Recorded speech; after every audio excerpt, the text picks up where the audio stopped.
Diálogos fisioterapéuticos con Heriberto González, un espacio dedicado al conocimiento y exploración de temas de interés para profesionales en terapia física. Desde aquí queremos abrir diálogos y despertar el interés por un aprendizaje más integral. Quédate y acompáñanos.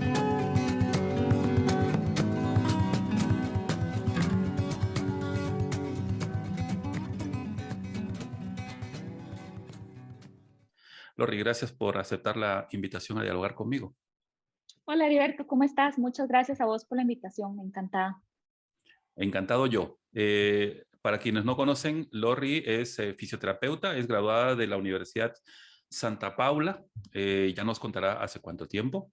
Hace 2 años, más o menos, en lo peor de la pandemia, ¿verdad? Lorri se contagió de COVID y eso es parte de lo que vamos a estar conversando hoy. En este episodio lo que vamos a hacer es conversar con Lorri sobre su vida, sobre su profesión, sobre su experiencia como terapeuta física y también, ¿verdad?, de su experiencia como terapeuta que en algún momento se convirtió en paciente de otros terapeutas y también, por supuesto, de profesional médico.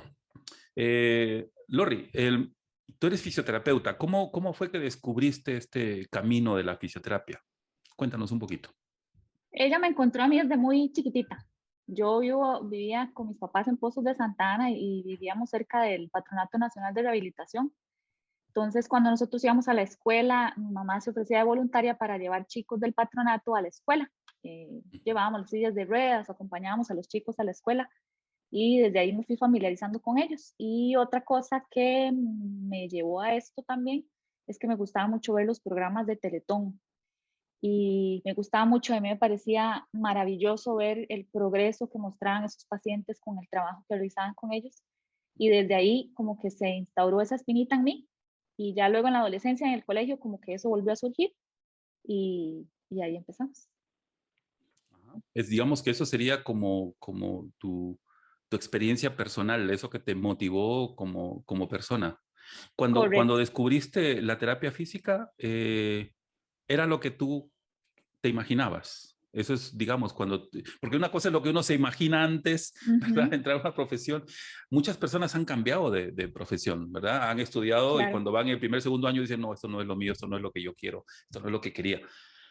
Sobre lo que tú te imaginaste, tu encuentro con la terapia física y hoy, digamos, ¿es más o menos como lo imaginaste? ¿Ha ido cambiando un poco la perspectiva? Cuéntanos. Ha cambiado totalmente, porque yo me imaginaba que era como únicamente se limitaba a volver a ayudarle a personas que estaban en sillas de ruedas a caminar. Ese era el panorama que yo tenía. Y luego descubrí que era muchísimo más amplio el mundo de la terapia física y me enamoré más. ¿Te enamoraste más? Sí, me gustó más. ¿Hubo algún evento en esa parte de la formación que te ayudó a consolidar esa idea de que tú realmente querías estar en esto? Pues hubo profesores que marcaron mucho el curso, ¿verdad? De la carrera. Me acuerdo que hubo uno de rehabilitación integral recién el primer cuatrimestre que me gustaba mucho. Él tenía una manera particular de ser, pero él manifestaba mucho como la pasión por su carrera y nos contaba experiencias que él había tenido y eso me gustó mucho. Y luego tuve una profesora en neurodesarrollo también que me terminó de confirmar, ¿verdad? Que a mí me gustaba mucho la parte neurológica, pero ya luego la misma vida me fue guiando por otro camino y igual me gusta muchísimo la terapia física desde cualquiera de los ámbitos desde los que la he practicado. Ujú. ¿Te especializaste en algo? ¿Tienes algún tipo de especialidad? Pues yo me he capacitado en varias cosas. Yo estoy certificada para terapia invasiva por el Colegio de Terapeutas de Costa Rica. Tengo estudios de un posgrado de acupuntura kinesiátrica, ya llevo los primeros 2 módulos. Ujú. Además de eso, poseo una especialidad en estética en IFE, que eso surgió como por una necesidad, por demanda que había de los pacientes que yo atendía. También me formé en terapia craneosacral, llevé el módulo 1 en el Instituto of Ledger de Perú. Ujú. Y yo siempre he sido muy autodidacta, me gusta mucho leer y descubrí el tema de la terapia en puntos gatillo y terapia manual. Y eso me absorbió mucho, lo empecé a practicar, me gustó mucho ver los resultados se veían en muy poco tiempo, la gente se sentía aliviada y era terapia no tan grosera, no había que ser tan tan agresivo con los músculos y los tejidos, entonces eso me gustó mucho. Y así fue como conocí la terapia miofascial, así fue como llegué a ICATEMA y puedo decir que mi ejercicio profesional dio un giro muy, muy grande, es un antes y un después desde que empecé a practicar la terapia miofascial. Igual yo la complemento con punción seca, con electroterapia, con agentes físicos, ¿verdad? Me gusta mucho la prescripción del ejercicio también para los pacientes, entonces todo en conjunto ha sido muy enriquecedor. Y en esa búsqueda profesional, ¿has trabajado más con algún grupo etario en particular? ¿Adultos mayores, jóvenes? ¿Has tenido oportunidad de trabajar con niños y niñas, con bebés de pronto? No. No, verás que se ha enfocado mucho como adultos, población adulta, adulta joven, en algunos casos, bueno, un poco de ortopedia, pero ha sido más reumatología y ortopedia, es como lo que más me llega de trabajo. Sí, también me llegaban muchísimos pacientes que necesitaban drenaje linfático, que aunque no posea una especialidad, pues la verdad es que me gustaba mucho y me iba muy bien con los pacientes, entonces sí me llegaba también mucho paciente que necesitaba drenaje linfático. Y en esa experiencia has tenido la oportunidad de trabajar interdisciplinariamente con otros terapeutas.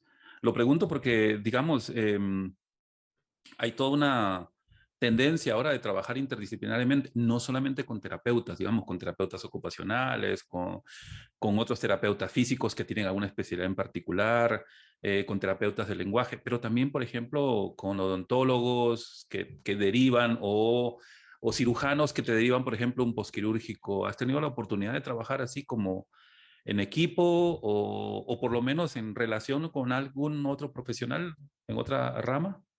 Usualmente sí, digamos, en casos de ortopedia, hay algunos cirujanos que me han derivado pacientes para procesos postquirúrgicos, ¿verdad? No es que exista como un hombro a hombro con el médico que refiere, pero sí, digamos, una comunicación de cómo va el avance y así, informativo, ese tipo de experiencia. Y también, digamos, cuando he atendido pacientitos de adultos mayores o pacientes neurológicos, se posee la experiencia, por ejemplo, de trabajar más, yo creo que en terapia física, cuando trabajamos a nivel independiente y domiciliario, tenemos más roce tal vez como con enfermería.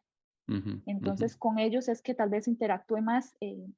No había tenido la oportunidad de trabajar con otros colegas terapeutas, pero sí, digamos que con médicos que referían pacientes y con enfermería. Sí, sí. ¿Y qué opinas sobre eso? ¿Qué opinas sobre la experiencia, digamos, interdisciplinaria? Pues a mí me parece muy enriquecedor y me parece que el gran ganador en este caso son los pacientes. El paciente es el que más beneficiado se ve porque, a ver, que haya una buena comunicación entre todos los profesionales que le están atendiendo, coordina mejor los esfuerzos, no se duplica una función, no estamos los dos trabajando en manejo postural, entonces yo me puedo dedicar más a la parte sensorial o a la parte de fortalecimiento o a la parte de integración y digamos, por ejemplo, en el caso de enfermería, ellos se pueden dedicar al tema de manejo postural, manejo de úlceras y así. Igual a veces nos toca orientar a la familia con todos esos sentidos desde nuestro conocimiento básico que poseemos, porque a veces no se puede trabajar con otros profesionales hombro a hombro, pero me parece que es muy valioso y que enriquece mucho el proceso de recuperación de un paciente y me parece desde mi perspectiva profesional y ahora como paciente, yo creo que es una de las claves del éxito de la mejoría del paciente. Ciertamente, y ya que lo mencionaste, vamos a entrar a ese tema. En septiembre del 2020 te contagiaste de COVID, Sí, ¿verdad? Y eso hizo que progresivamente, porque a veces uno puede contagiarse COVID y no hay secuelas, pero a veces sí, y esa situación hizo que progresivamente te convirtieras de terapeuta en paciente. Y quisiera hablar contigo para quienes nos acompañan sobre esta experiencia. ¿Te parece bien? Correcto, sí, claro, me Sí, parece. sí, vamos a hacer un pequeño corte y ya regresamos para empezar a hablar sobre eso. Estás escuchando Diálogos Fisioterapéuticos. un espacio de formación y crecimiento.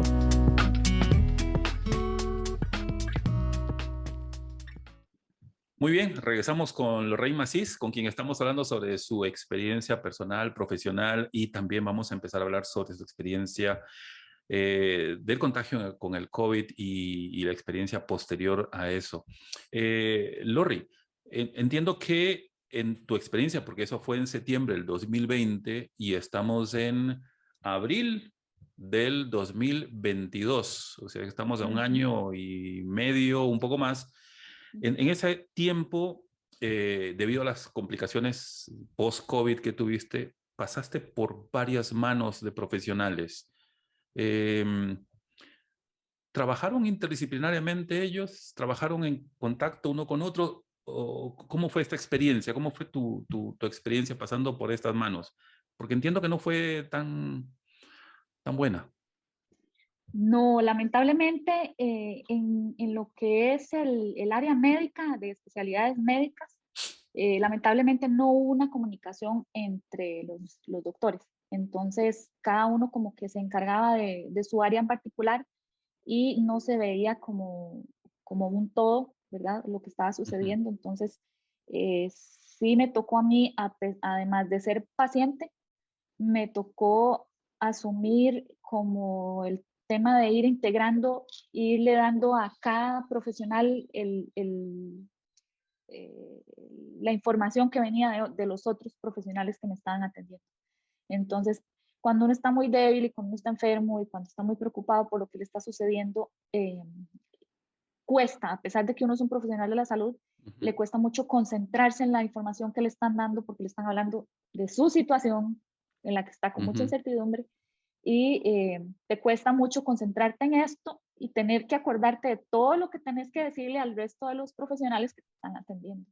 Entonces eso sí fue difícil y de hecho todavía hay muchas cosas que me suceden o que me sucedían que yo no he logrado encontrar una explicación, ¿verdad? Porque no, hay cosas que se interrelacionan a nivel de síntomas y signos, pero que todavía no he logrado encontrar una respuesta porque no ha habido un abordaje en el que se haya podido unir todo. Tú tienes una bitácora, ¿verdad? O sea, Sí, literalmente yo lo que tienes es una bitácora de todo lo que has estado experimentando. tengo una bitácora de todo lo que me fue sucediendo porque a partir de la segunda semana de contagio, casi saliendo ya de la cuarentena, fue que yo empecé con síntomas neurológicos. Y ya yo empecé a notar que eso se estaba saliendo de las secuelas esperables. Entonces, y como buenos fisioterapeutas que nos estamos orientados a la observación, ¿verdad? Y demás, entonces yo empecé a documentar con fotos, con videos, iba anotando lo que me iba sucediendo.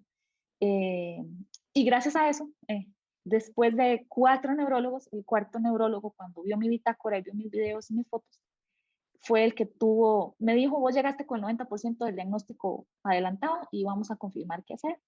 Y gracias a Dios, ese cuarto neurólogo logró dar con mi diagnóstico. Claro, y ahora que lo mencionas, fue no sé si llamarlo suerte o no, pero es interesante que siendo profesional de la salud tuvieses la iniciativa de hacerlo, que es algo que otros pacientes no tienen ni la experiencia ni la capacidad de poder ir anotando cosas, ir tomando nota de lo que va sintiendo, de lo que va experimentando, de lo que van diciendo, de las intervenciones que van pasando por esta persona y de los resultados que van obteniendo. En ese sentido, ha sido una tarea titánica la tuya. Efectivamente, y lo más difícil es, y ahí es donde yo quisiera como hacerle un llamado a todos nosotros profesionales de la salud, que cuando llega un paciente por algo, insiste en que algo le está sucediendo, ¿verdad? Ver todo el panorama, porque nadie se queja por gusto, ¿verdad? Y yo recuerdo que yo les mencionaba a los doctores, les enumeraba mis síntomas con términos médicos. Trataba no mucho sacar a relucir los términos médicos para, ¿verdad? Pero yo les decía, es que tengo síntomas neurológicos, me pasa esto, se me desvía la úvula, la lengua se me hincha, se me descoordina, yo tengo espasmos en la cara, ¿verdad? O sea, esto se sale de lo esperable de las secuelas. Y aún así hubo muchos médicos que no me escucharon, y hubo médicos que minimizaron lo que me sucedía, me etiquetaron y que era ansiedad, que era un cuadro, prácticamente me dijeron que era un cuadro histérico, y, y no le dieron validez a lo que yo estaba diciendo, a pesar de que yo era una profesional en la salud y sabía de lo que estaba hablando. Entonces eso a mí me hace pensar qué están viviendo el resto de los secuelados de COVID que llegan a pedir ayuda y no les están poniendo atención porque ellos ni siquiera lo pueden poner en palabras que los médicos comprendan tan fácilmente como llegar a decir tengo espasmos en la cara o se me está desviando la úvula. Ellos nada más dicen siento muy raro cuando trago. Entonces, ¿qué estará pasando a esa segunda pandemia? Yo le llamo así, la segunda pandemia son las secuelas que está dejando el COVID, que ya sabemos que en Estados Unidos inclusive ahí están creando centros especializados para atender a los pacientes secuelados de COVID. El calvario que deben estar pasando estos pacientes porque quizás no están siendo escuchados como no fui yo escuchada, a pesar de que yo estaba hablando con fundamento fisiológico, médico, anatómico. Sí, y como tú, hay experiencias de otras muchas personas, ¿verdad? Que tienen una serie de secuelas y que no, digamos, que no están siendo atendidas como debiera, que su historia no está siendo ni contada ni nada por el estilo. Entonces están allí en el grupo simplemente de personas que tienen alguna condición en particular o se asume que tuvieron algo previo al COVID y por eso es eso que están teniendo. O simplemente no se asume que es como producto del COVID. Pasa lo mismo también con las vacunas, ¿verdad? Sí. Está pasando en algunas personas con las vacunas.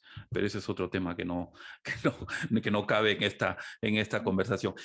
Sabiendo lo que sabes ahora a partir de tu experiencia, Lorri, ¿habrías hecho algo distinto? Porque entiendo que has estado, porque somos amigos, porque he estado pendiente de tu progreso o de tu no progreso.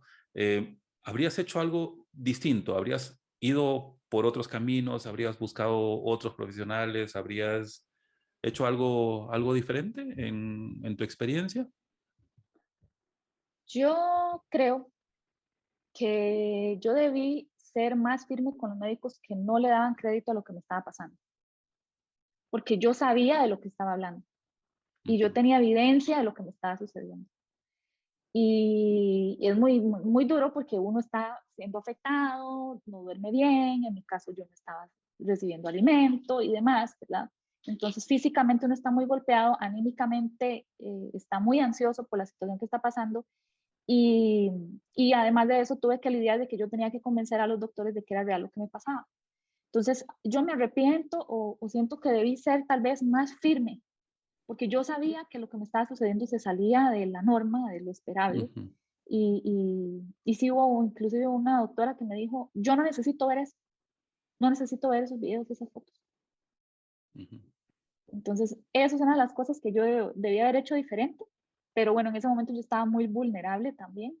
Y otra cosa que yo debía haber hecho distinta es que cuando yo acudí al segundo neurólogo de los 4 que consulté, yo ya tenía la resonancia magnética que había salido normal, gracias a Dios, y a mí me han mandado una electromiografía. Pero este segundo neurólogo me dijo, mira, te acaban de poner un PEC, estás muy débil, ese examen es muy concho, es muy incómodo para vos y demás. Yo te recomiendo que no te hagas la electromiografía. Y yo no me la hice. Y no me la hice y por no hacérmela perdí 2 meses de tiempo, ¿verdad? Fui diagnosticada hasta 2, casi 3 meses después de eso. Entonces, esas son las cosas que yo hubiera hecho distintas. Y eso que dices nos interpela en realidad a todos los profesionales en salud, ¿verdad? El no hacer una historia, el asumir que conocemos lo que está pasando, ¿verdad? El no escuchar, el no tomar nota, el no evaluar, el no investigar, ¿verdad? El no recurrir al conocimiento ya escrito sobre ciertas cosas y eso en realidad nos interpela a todos, porque eso que experimentaste es una experiencia que a veces tenemos también los profesionales. Viene alguien y uno asume que uno sabe qué está pasando, ¿verdad? Y también no conectamos una cosa con otra para descubrir más allá qué es lo que podría ser. ¿Sí? O no recurrimos Efectivamente. a otros profesionales, o no preguntamos. Correcto. Una de las cosas que a mí me decían mucho los médicos era que me decían, es que no hay nada documentado de disfagia Ujú, post-COVID. No hay nada documentado. Y yo luego buscaba. Yo buscaba papers, buscaba en PubMed, buscaba en muchos otros, y yo encontraba ujú, que era que no habían investigado, no les había llegado un caso así, y al llegarles un caso así, eh, tal vez no se dieron a la tarea de ver, bueno, tal vez no he leído nada sobre esto, pero voy a buscar, a ver si hay más casos reportados. También yo sé que en ese momento era vertiginosa la cantidad de información que se ujú, estaba produciendo diariamente, y quizá era tal vez más difícil, pero ujú, ellos mismos me decían, es que es algo desconocido, no sabemos los alcances de esto. O sea, entonces, ok, precisamente porque es algo desconocido y no sabemos cuáles son los alcances, esto es lo que a mí me está pasando y yo lo estoy ujú, reportando, y ujú, tenemos que ujú, buscar soluciones o respuestas al menos. ujú. Esa experiencia no fue tan agradable entonces, pero tú luego No, tuviste una experiencia más agradable, ¿verdad? ¿Has tenido sí, experiencias agradables de trabajo con colegas terapeutas? sí, ahí, Física y terapeuta de lenguaje. Sobre eso vamos a hablar ahorita. Vamos a hacer una pequeña pausa y vamos a hablar sobre esa experiencia que yo creo que quienes nos están escuchando les va a gustar muchísimo esto que vamos a conversar. Ya venimos. claro que sí. Estás escuchando Diálogos Fisioterapéuticos. Un espacio de formación y crecimiento.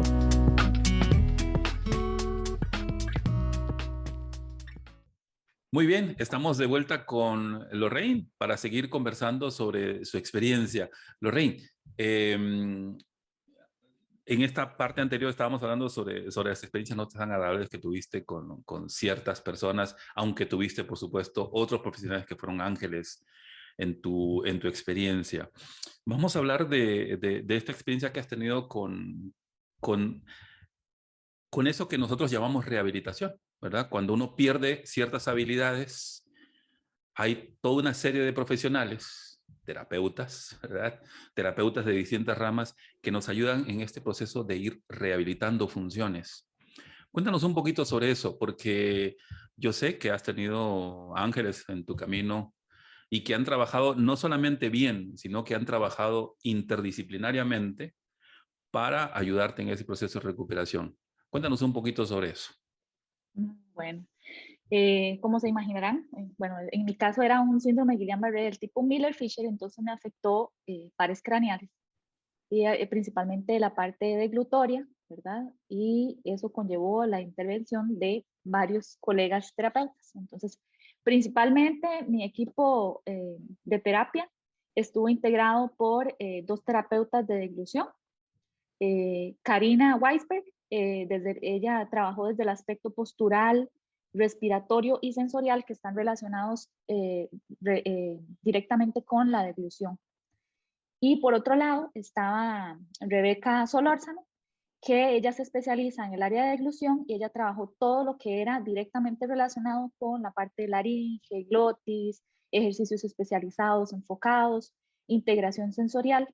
Y con Rebeca he tenido la oportunidad muy enriquecedora de unir la electroterapia y mi experiencia de electroterapia como terapeuta física con los ejercicios de terapia de deglución.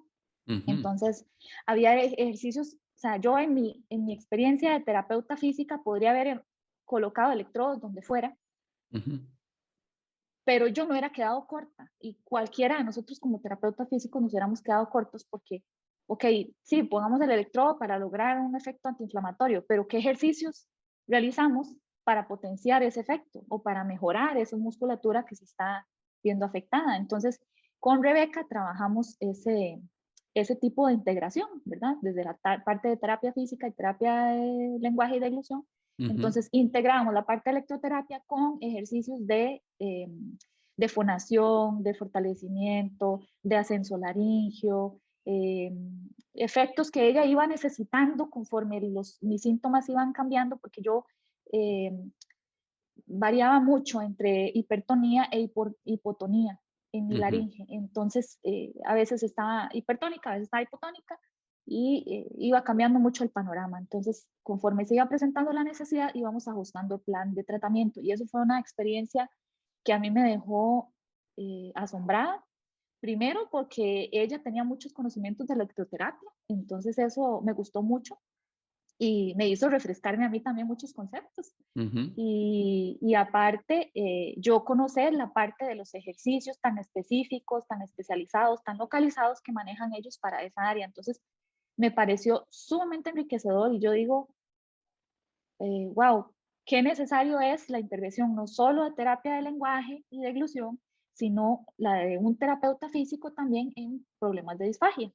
Y además de ellas, ¿verdad? Conté, bueno, con la ayuda tuya desde el punto de vista de terapia miofacial, porque en terapia miofacial, bueno, yo pasaba conectada a una máquina 17 horas al día que me administraban comida por goteo a través de mi sonda y mi postura se alteró muchísimo, como recordarás, toda mi Ujú. musculatura cervical, hombros, mi fascia abdominal. Entonces, vos fuiste el primero que empezó a trabajar porque yo quería algo, o sea, yo estaba tan adolorida y mi cuerpo había sufrido, porque yo había caído en desnutrición severa, mi cuerpo había sufrido tanto que necesitaba algo muy suave para empezar mi rehabilitación. Entonces empezamos con terapia miofacial y fue Ujú. cuando vos empezaste conmigo a trabajar lo que fue liberación de las fascias y los primeros trabajos posturales que realizamos. Y después de, además de eso, ¿verdad? Trabajé con Lady Vintas, que también es mi terapeuta física y otra gran amiga. Ujú. Y con Lady trabajábamos puntos gatillo. Yo, por ejemplo, en cuanto a la terapia con Rebeca, aquí voy a rebobinar un poquito con Rebeca, yo le decía a Ujú. Rebeca, yo no sé si ustedes trabajan puntos gatillo en la lengua, pero yo tengo puntos gatillo en la lengua. Y me empecé a trabajar puntos gatillo en la lengua y eso nos dio resultado. Entonces ahí fuimos trabajando eso. Con Lady trabajamos puntos gatillo, pero Lady los trabajó desde el punto de vista de punción seca, en toda la zona de cuello, de trapecios, escalemos, ¿verdad? Con Lady trabajamos también la parte de acupuntura y la parte de terapia miofacial también. Y además de ellas, también tuve la experiencia de trabajar con la licenciada Fabiola Gallo. Ella es terapeuta respiratoria, porque cuando uno tiene un PEC, que es la sonda que yo tenía, ¿verdad? Ella está justo ubicada abajito del cardias, entonces Ujú. involucra el diafragma. Entonces mi diafragma no se expandía con la necesidad que se requería para Ujú. mis ejercicios. Y además de eso, mi diafragma también había quedado débil por el Guillain-Barré. Entonces, con Fabiola Gallo trabajamos todo lo que fue mi diafragma, mi respiración, ese tipo de entrenamiento. Y otra de las cosas muy importantes que yo, en realidad yo desconocía eso, es que cuando uno tiene disfagia y no deglute, empieza a generar unas secreciones muy espesas que son muy difíciles de manejar y cuando como uno tiene una incompetencia a nivel muscular, se te viene una flema de esas y en una de esas te puedes ahogar porque no puedes manejarlas. Entonces, ese fue el aporte que tuvo terapia respiratoria. Así que el equipo que tuve fue de lujo, porque aparte de ellas, bueno, tuve médicos especialistas muy buenos también Ujú. que me Ujú. apoyaron mucho, mi gastroenterólogo, mi cuarto neurólogo, que fue el definitivo, gracias a Dios, mi doctora de soporte nutricional, eh, tantos, ¿verdad? Hubo un par de enfermeras que me ayudaron en los momentos que estuvo más difícil la situación, las curaciones, cuando me tuvieron que hacer un cambio del PEC y demás. Así que fue un grupo interdisciplinario, fue muy enriquecedor conocer el aporte de cada uno de ellos en mi situación y además de su aporte profesional, la calidad humana con la que ellos me atendieron, Ujú. el Ujú. compromiso con el que ellos me atendieron y cómo muchas veces entre ellos se comunicaron o por ejemplo, Rebeca me decía, bueno, dígamele a Lady que me le trabaje la zona de los bigástricos, porque esa la tenemos muy tensa, o la terapeuta respiratoria me decía, bueno, trabajemos esto de tal posición, porque en tal posición el diafragma trabaja mejor, entonces ya eso lo involucrábamos en la terapia de lenguaje y de oclusión. Así que el trabajo fue maravilloso, fue primero yo creo que con mucha vocación y mucho amor y compromiso, y yo creo que eso marcó la clave en la mejoría de mi caso, porque sí la evolución mía fue muy lenta. Usualmente la evolución de un Miller Fisher, ellos dicen que entre un mes, 80 días, unos 6 meses, la gente se va recuperando. Ya yo voy casi para 2 años. Ujú. Entonces mi evolución fue lenta. Sí, sí, no lo hemos mencionado, pero tú perdiste completamente la posibilidad de deglutir, Efectivamente. ni agua. Ni agua, ni siquiera gotitas. Yo tuve que Sí. empezar a aprender de nuevo a deglutir mi saliva. Y Ujú, parte del trabajo que vos hiciste conmigo es porque yo dormí sentada durante 6 meses prácticamente porque yo no me podía deglutir mi saliva y ujú, yo me ahogaba. ujú, ujú. Sí, sí, sí, fue muy, muy, muy difícil. En medio de todo eso, de toda esa experiencia, Lorri, hay algo que a mí me llamó mucho la atención y siempre que veía tus estados y, bueno, veía tus estados y por otro lado hablaba contigo. Entonces, eh, veía en tus estados siempre esa confianza que ponías muchísimo en Dios y en la Virgen. Entonces, a mí me llama mucho, mucho, mucho, mucho la atención la fe. Y por eso quiero preguntarte por eso. Em, ¿Cuánto significó esa fe en ti para tu recuperación, para tu camino, para todo este tiempo que estás y que pues estás en camino de recuperación por completo y va a tomar todavía algún tiempo más? Pues yo creo que primero Dios y la intercesión de la Virgen, yo he mejorado lo que he mejorado y luego segundo por el equipo de lujo que me estuvo atendiendo con tanto amor, pero yo siempre había sido creyente y yo llegué a tal punto, ¿verdad? Cuando yo estaba empezando, ya yo llevaba un poquito más de un mes en terapia de deglución y yo estaba ya empezando a mejorar. Ya yo podía masticar una gasita y deglutir esas gotitas que caían de la gasita. Pero debido a un medicamento que me había mandado el segundo neurólogo que en ese momento me estaba atendiendo, yo tuve una recaída. Ujú, Y esa recaída me volvió para atrás muy fuerte y ya no era solamente el hipotono que yo tenía, sino que la garganta se sentía cerrada, estrecha. Cambió a un hipertono muy drástico y yo ya no pude deglutir ni gotas. Y eso fue aproximadamente durante 3 meses y fue un tiempo muy duro porque primero recaer es muy fuerte y segundo ujú, físicamente no poder uno deglutir nada, tener la lengua y la boca tan seca que se te pega la lengua al paladar literalmente como una esponja seca, es algo muy fuerte de tolerar y la disfagia tiene un componente psicoemocional muy importante. Yo caí en una depresión muy severa, pero yo no toleraba medicamentos, entonces yo no podía tomar absolutamente nada para ayudarme con este proceso. Entonces, yo lo que hacía, yo me desvelaba muchas veces haciendo mis ejercicios y yo me tenía que pasar alimentación cada hora y media, entonces pasaba muy desvelada y yo me agarré de mi fe. Y entonces yo escuchaba música, hacía oraciones, escribía, yo le escribía mucho a Dios, me desvelaba a veces con el ujú, celular y le escribía un correo a Dios. ujú, Y en medio de ese proceso yo me propuse y yo le prometí a Dios ciertas cosas.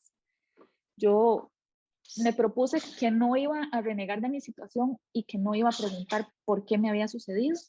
ujú, Me propuse pedirle a Dios y a la Virgen, porque eran mi padre y mi madre, que les iba a pedir con tanta insistencia que no les quedara otro remedio más que hacer algo conmigo. ujú, Y yo me propuse documentar todo el proceso que yo estaba viviendo, porque yo tenía tanta fe en que Dios me iba me iba a sacar de esta situación y me iba a recuperar de esto, o me iba a dar la fuerza sobrehumana que hay que tener para poder vivir con una disfagia total y alimentarme a través de una ujú, sonda por el resto de mi vida.